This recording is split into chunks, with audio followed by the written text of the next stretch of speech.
Tantra, and now we speak of Shaiva Tantra, right?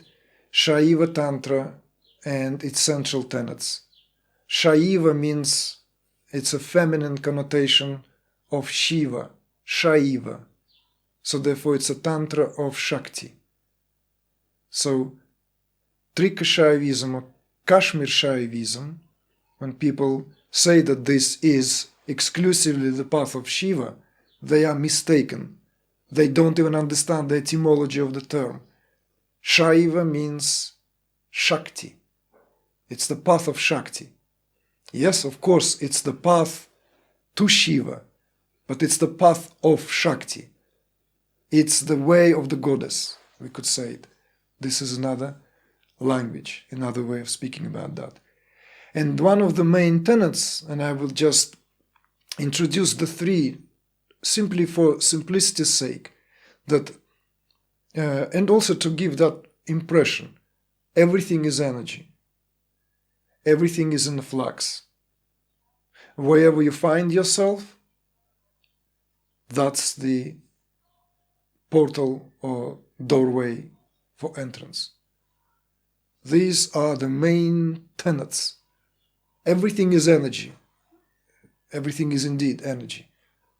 Everything is, and this is the language where finally science and spirituality, they speak the same language, right? There's nothing that is not energy. So this is one of the main tenet. Everything is in flux. So in other words, nothing stays. Everything is in a continuous mingling, interchanging movement flux. Ever changing. One thing is certain, that everything is subject to change. There is only one thing that is constant, that is change. So you can see that echoing all and many spiritual traditions, including that of Taoism. And finally, wherever you find yourself, there is a place of entrance. This is one of the very important tantric axioms, very important one, because this is what makes Tantra unique among spiritual approaches, because, and particularly here, Tantra of the householder, is that there is no such thing as finding, looking for, and settling on a preferred set of circumstances, a preferred conditions, preferred environment. Tantra does not recognize this. Tantra recognizes this is the body of goddess. You are the goddess. You live in the body of goddess. Universe is the body of that great Ma. And therefore, there is no place better than other. It's very difficult to perform pilgrimages if you're true Tantrika in terms of the realization. I speak very often about that with my own companions, with my own students, and I cannot boast in terms of my own spiritual unfoldment that I visited this and that site, right? The only site I visited purportedly was the site of Mary Magdalene in Europe, somewhere down in the south of France, out of just kind of sheer gravity, that there was this very personal vibration I felt. I wanted to go and pay homage, tribute. This was many years ago, back in the 90s. No pilgrimages are possible when you realize what's going on. You cannot go anywhere to a holier than what is already here right now. More as we speak, so this is why it says, wherever you are is the entrance. Now more specifically towards that first tenet, that everything is energy. By definition, Tantra, one of the definitions of Tantra is to stretch, to tune, to get into resonance. It has that string-like quality or rubber-like quality or something that can be modified, tuned. It has this something that can be manipulated consciously. So Tantra. So this is very significant and very important. I want to bring Plato. I do like to bring Plato's ideas because I believe he was a great sage. He is credited as being greatest philosopher of antiquity, and the whole Western European philosophy indebted to Plato. There's no philosophy in Western culture without Plato. He stands there colossal. He stands there as an event, and we could even say that every philosopher at some point measures up to Plato in terms of his output. Whether they completely go in different field of inquiry, but Plato still plays an incredibly important role. So according to Plato, there was this emphasis on the importance of movement and music, right? Movement and music. Pythagoras, by the way, all could be found direct equivalent to this understanding. But speaking of Plato, movement and music. Movement is in relation and as expounded by Plato in the importance of gymnastics, because it hones the body, it cultures the body, and music because it cultures soul. In both cases, right, in both movement and music belong to vibrations, frequencies here. So the analogy with Vedic culture, analogy with Vedic civilization, where Tantra gains its provenance. Tantra is considered to be a missing part of the Atharva Veda, one of the four principal Vedas. And revival of Tantric knowledge, the arrival of Tantra onto the historical scene, approximately when you speak of the Trika Shaivism in particular, 4th to 10th century of Common Era, is also often viewed as a revival of much earlier teachings available in the Upanishads, particularly in the earlier Upanishads. The Upanishads which were utterly and unapologetically Advaitic in their essence. And there was none of that dissonance in terms of the position of the world in relation to the Brahman. That resonance dash or slash dissonance was somehow entered spiritual discourse strongly through that aforementioned Adi Shankara's statement about the relationship of Brahman and this world.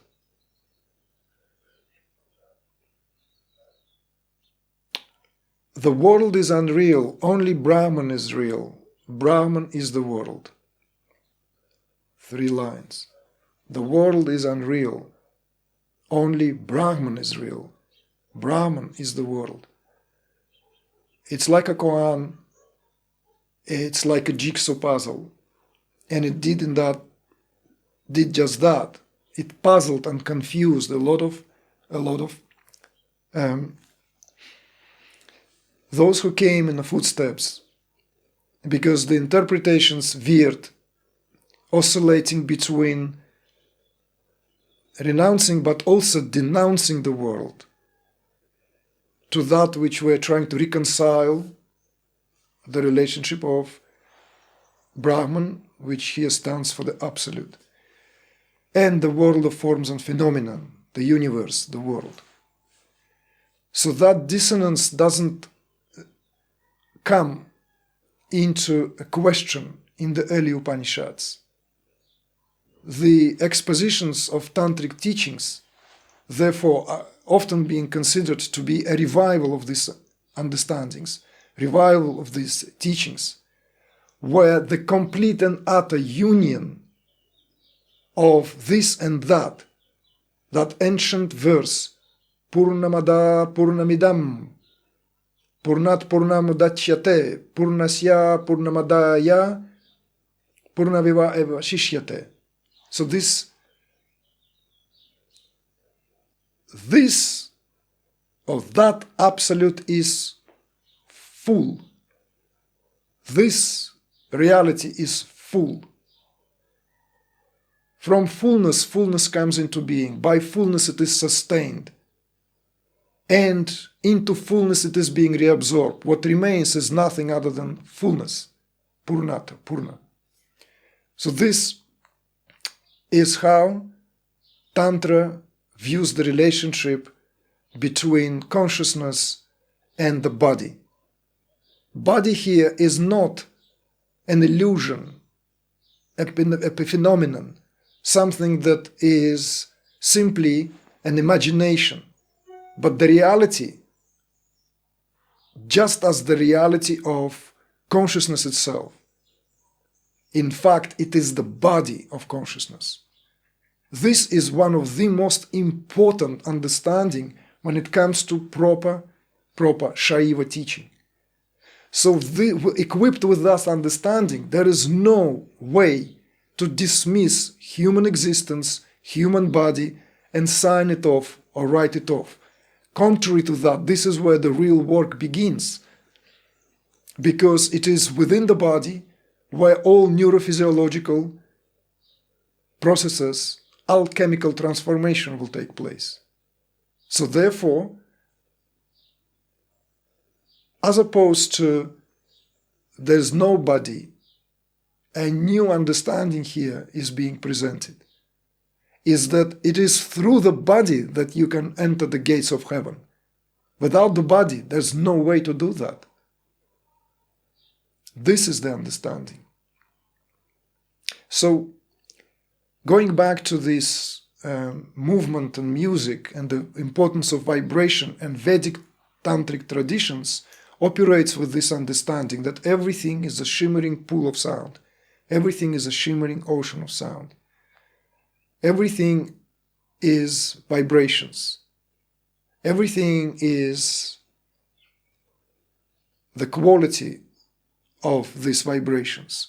So therefore, the job here is to refine one's vibrations so as to tune the frequency here to such degree that one begins to resonate with the highest frequency, where that what is now in the spiritual discourse spoken of as self-realization or enlightenment or what have you, is simply a matter of tuning. It's being tuned enough to such degree that one is literally one and the only. One vibrates with that frequency of one's own self and nothing else. No dissonance there. One in tune, one in frequency. This is the understanding, you see? And that brings us to the knowledge of Kundalini, straight into the very mystery of Kundalini, because this is what Kundalini in essence is. Kundalini is a vibratory field which vibrates with such frequencies where at one pulse of its extreme it gives the rise to the experience which is known as individuated existence. At another, it is the universe, it being unraveled across the universe. At another, it is this utter and entire transcendence. And between the two poles of these extremes is what we call human being. Take your pick. Take your pick. You think of yourself as human being, where you are. You think of yourself as a human being, as this person, so-and-so, of that gender, of that nationality, of that this and that, of this and that. Fine. Absolutely fine. That's the vibration of Kundalini. That is the field. transcended all this, transcended all these boundaries, all this. There is not even a word in any languages that can define that, what is being simply known for what it is. Human being. This is human being, that is human being, that's what it is, in between. That is the mystery of being human. Language is a very, very tricky thing. English language in particular, not that the English language is being often spoken as French defined English language as the language of the bookkeepers, not worthy of philosophers, right? They said German language is the most perfect language for philosophy.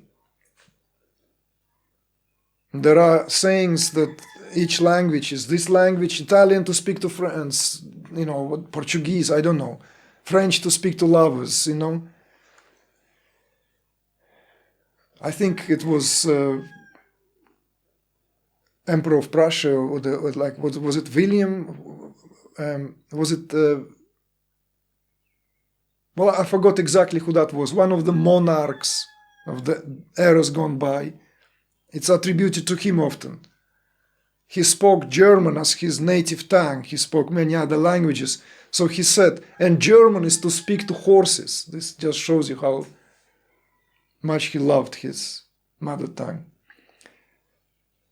And there are some exceptions, and in English language, human being and being human is one of these exceptions, because of the juxtaposition of these two terms, happily put together, being human. So already human has, whether they meant it or not, is beside the point. This is beside the point. Language is a very, very interesting thing. Human being or being human. Change this and you will see being human. Again, it's this interesting being human. Am I being human or human is being? Which pole of the extremes are we speaking about? That is human being for you. And that is the perspective that is held in Kashmir Shaiva Tantra. Jiva is Shiva. The only thing that stands on the way is a misapprehension of reality, of who you are. So goes the agamas, the Shastras of respective expositions. These are scriptures of the Trika Shaivism, collectively known as agamas or Shastras. It's a mistaken identity. And moreover, it's not that it's a mistaken identity, it's that Shiva, awareness itself, undergoes that out of its own secret desire to enjoy this, so as to enjoy the rediscovery of its own nature. At least that's one of the takes here. But there is no such thing as human being, neither as an illusion, nor as some kind of agency in its own right. It's a radical understanding. This understanding is so radical that to take it is almost, one can begin to understand why it is not of any human effort. Because that in itself is the power of Shiva to conceal its own essence. No talks of ego exist in Kashmir Shaivism. No for true walker, true wayfarer of this path. It's a waste of time. In fact, there is only sense of universal egoity, of which I was speaking for the past 10 years, with relative success, because we are so conditioned to the teachings based on ego. both psychologically and also somehow by sheer force of habit, that no one truly wants to examine that relationship of what it truly represents, because from the perspective that I'm speaking from, ego cannot be located. Selfishness, egocentrism, whatever you prefer, narcissism if you want, although we redress that in one of our talks, many other schisms, isms, and limitations that belong to the varying degree of psychological maturity is something else. Nobody says that it doesn't exist. But to speak of ego as some kind of entity usurping your own awareness, it's inconsistent with these teachings and with these understandings. So these are the tenets with which Trika Shaivism operates.